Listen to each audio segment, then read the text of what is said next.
Today, we're breaking down the fascinating history of Ailsa Craig, one of Scotland's most iconic islands. Welcome back to A Scottish Island a Day, brought to you by bagtownclans.com. I'm your host, Colin MacDonald, and we're taking you to the heart of the Firth of Clyde, where this volcanic island, affectionately known as Paddy's Milestone, has stood as a natural fortress for centuries.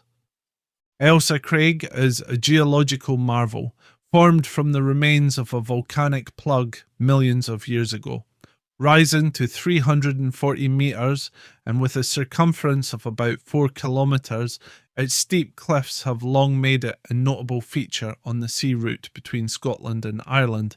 The island's rock, known as microgranite, has been quarried for over 150 years to make curling stones prized for their durability and resistance to freezing water. If you've ever watched curling, chances are you've seen Ailsa Craig granite in action.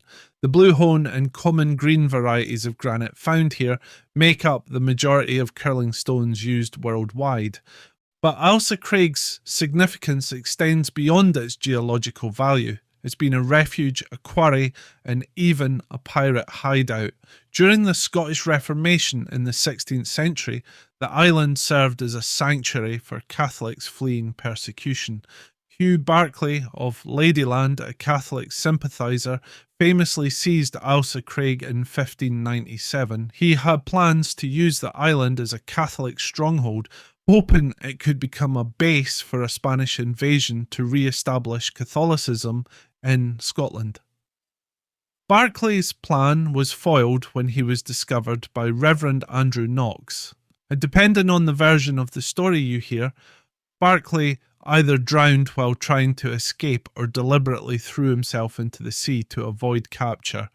In the same period, Highland pirates used Ailsa Craig as a hideout, preying on ships passing through the Clyde. The island's remote and rugged landscape made it the perfect spot for these marauders, who operated with relative impunity until the authorities managed to bring them to justice.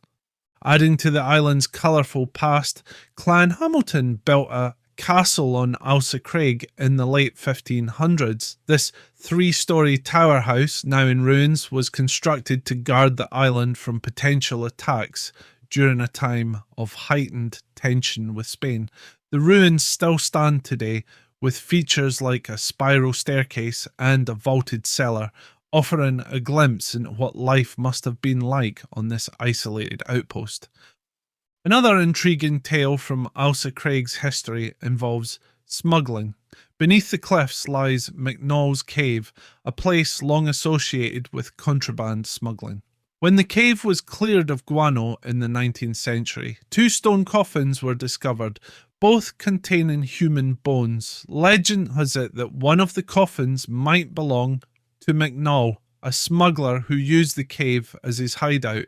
Though we may never know the full story, this discovery adds a layer of mystery to the island's lore. In the 19th century, Ailsa Craig's granite became highly sought after for curling stones. Caves of Scotland, which has exclusive rights to the island's granite, has been crafting these stones since 1851. The granite's ability to resist water absorption and its toughness have made it the go-to material for curling stones worldwide. Ailsa Craig's blue hone and common green granite are so unique that they've been used to make curling stones for over a century. Most recently, in 2020, a fresh harvest of granite ensured the island will continue to play a crucial role in the sport for years to come. The island is also home to a lighthouse built between 1883 and 1886 by Thomas Stevenson, the father of Treasure Island author Robert Louis Stevenson. The lighthouse served as a beacon for ships navigating the Firth of Clyde, and while it was automated in 1990, it remains one of the island's most prominent landmarks. Ailsa Craig is no longer inhabited by people, but it is far from empty. Today it's a thriving bird sanctuary managed by the Royal Society for the Protection of Birds, RSPB. The island is home to one of the largest gannet colonies in the world, and after rats were eradicated in 1991, puffins have made a remarkable comeback.